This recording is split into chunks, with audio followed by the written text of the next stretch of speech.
வணக்கம். பிஎஸ்டி சமையல். Today special aloo chapati எப்படி செய்கிறதுன்னு பார்ப்போம். ஆலு சப்பாத்தி செய்கிறதுக்கு நான் ஆல்ரெடி மாவு எடுத்து உப்பு கொஞ்சம் எண்ணெய் ஊற்றி நான் பிசைஞ்சு வச்சுருக்கேன். இது பிரீத்தி சோடியா மிக்சியில் தான் பிசைஞ்சேன், நான் கையில் பிசையல. உருளைக்கிழங்கு வேக வச்சு எடுத்து வச்சுருக்கேன். 2 பெரிய வெங்காயம், மீடியம் சைஸ் தக்காளி 2 தக்காளி, இஞ்சி பூண்டு பேஸ்ட்டு, பச்சை மிளகாய், கருவேப்பிலை, கொத்தமல்லி. மசால் மிளகாய் பொடி, மல்லிப்பொடி, மஞ்சத்தூள், பட்டைக்கிராம்பு பொடி, கரம் மசாலா. அதாவது பட்டைக்கிராம்பு பொடினா நான் வீட்டில் ரெடி பண்ணி வச்சுருக்கோம் அந்த பொடி. நெக்ஸ்ட்டு மிளகுத்தூள், ஜீரகத்தூள், கொஞ்சம் சிக்கன் மசாலா எடுத்திருக்கேன். இது எல்லாமே போட்டு இப்போ நம்ம உருளைக்கிழங்கு ரெடி பண்ணிப்போம். செஞ்சுட்டு எப்படி சப்பாத்தி பண்ணுறது, ஆலு சப்பாத்தி பண்ணுறதுன்னு பார்க்கலாம். இப்போ ஆலு சப்பாத்திக்கு நம்ம மசாலா ரெடி பண்ணிடலாம். அதுக்கு ஒரு சட்டி வச்சு ஸ்டவ் ஆன் பண்ணிக்கலாம். ஸ்டவ் ஆன் பண்ணிட்டு இதில் கொஞ்சமாக எண்ணெய் ஊற்றிக்கலாம். எண்ணெய் காஞ்சதும் நம்ம வெங்காயம் சேர்த்துக்கலாம்.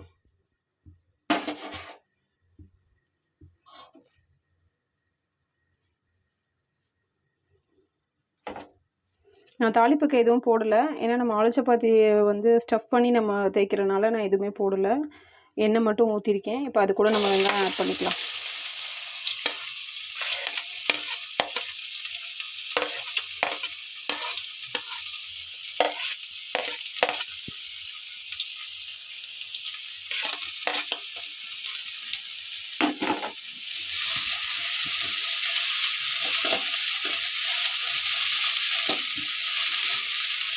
வெங்காயம் கொஞ்சம் கோல்டன் ப்ரௌன் ஆகட்டும்.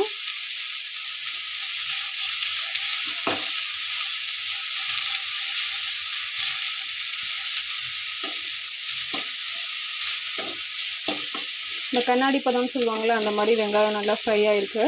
உங்களுக்கு தெரியுதான்னு தெரில. இது கூட இப்போ கருவேப்பிலை ஆட் பண்ணிக்கலாம்.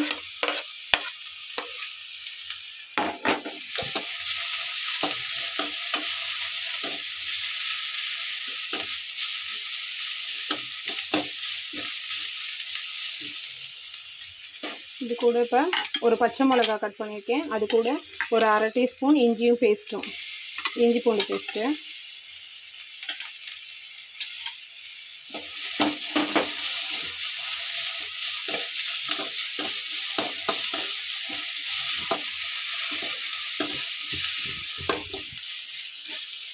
இதில் இப்போது 1 டீஸ்பூன் மிளகாப்பொடி, மல்லிப்பொடி, மஞ்சள்தூள், கரம் மசாலா, சிக்கன் பொடி கொஞ்சம், மிளகுத்தூள், ஜீரகத்தூள் எல்லாமே ஆட் பண்ணியிருக்கேன்.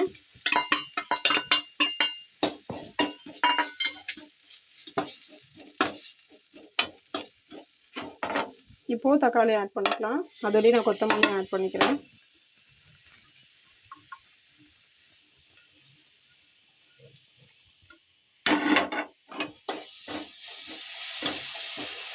கொஞ்சமாக தண்ணி விட்டுக்கலாம்.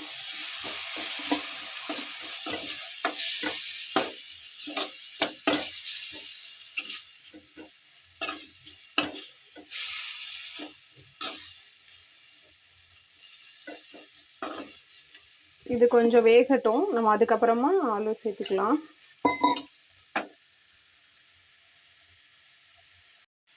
இப்போது இது கூட இப்போ தேவையான அளவு நம்ம உப்பு ஆட் பண்ணிக்கலாம்.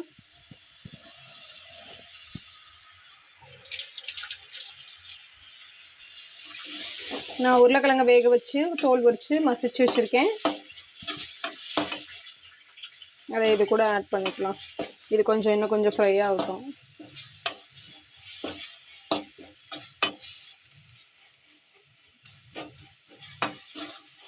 இன்னும் கொஞ்சம் தண்ணி விட்டுக்கலாம்.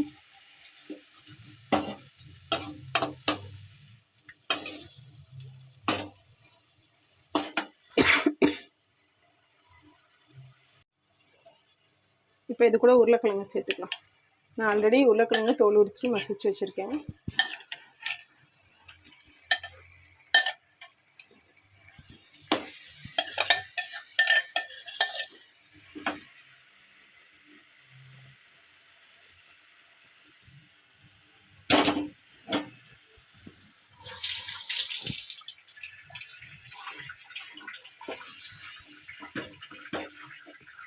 இதை நல்லா மசிச்சு நம்ம ஒன்றா எல்லாத்தையும் சேர்த்து பால் பிடிச்சி வச்சுக்கணும். நான் உங்களுக்கு செஞ்சுட்டு காட்டுறேன். இப்போது நல்லா பிசைஞ்சிட்டேன். இது எல்லாத்தையும் அப்படியே பால் மாதிரி உருட்டி வச்சுக்கலாம்.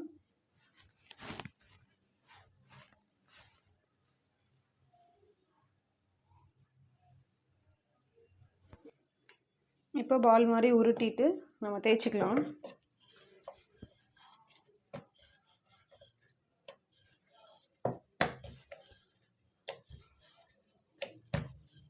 இதில் கொஞ்சம் ஆயில் விட்டு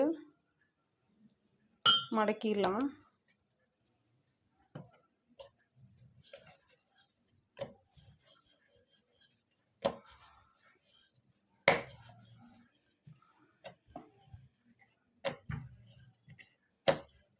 இப்போது இந்த பாலை ஸ்டஃப் பண்ணிக்கலாம் உள்ள.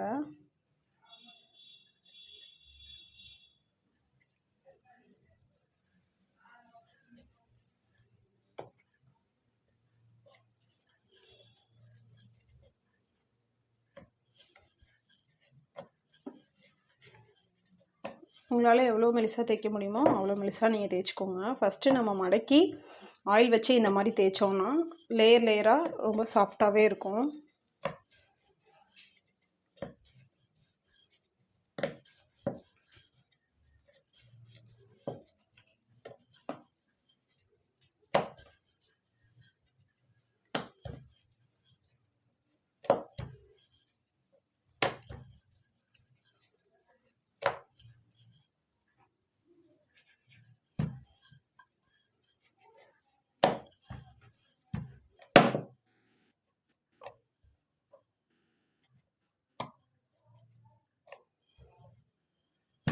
அவ்வளோதான். இப்போ இதை தோசைக்கல்லை நம்ம போட்டு எப்படி எடுக்கிறதுன்னு உங்களுக்கு காமிக்கிறேன். இப்போ பேன் வச்சு தோசைக்கல் வச்சு எண்ணெய் ஊற்றிருக்கேன். கல் நல்லா ஹீட் ஆயிடுச்சு. இப்போ நம்ம தேய்ச்சதை இதில் போட்டுடலாம்.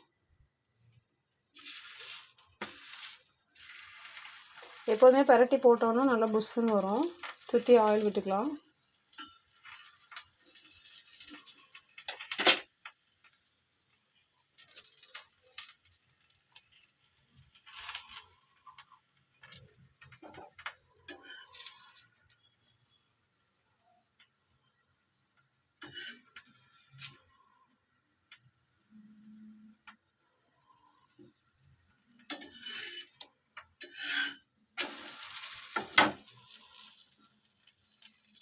கொஞ்சமாக மறுபடியும் ஆயில் விட்டுருக்கேன். கொஞ்சம் ப்ரெஸ் பண்ணி எடுத்துங்க. சப்பாத்தி ரொம்ப சாஃப்டாகவே இருக்கும். ஆலு சப்பாத்தி நீங்கள் வீட்டில் செஞ்சு பாருங்கள், ரொம்ப சூப்பராக இருக்கும். நல்லா லேயர் லேயராக இருக்கும்.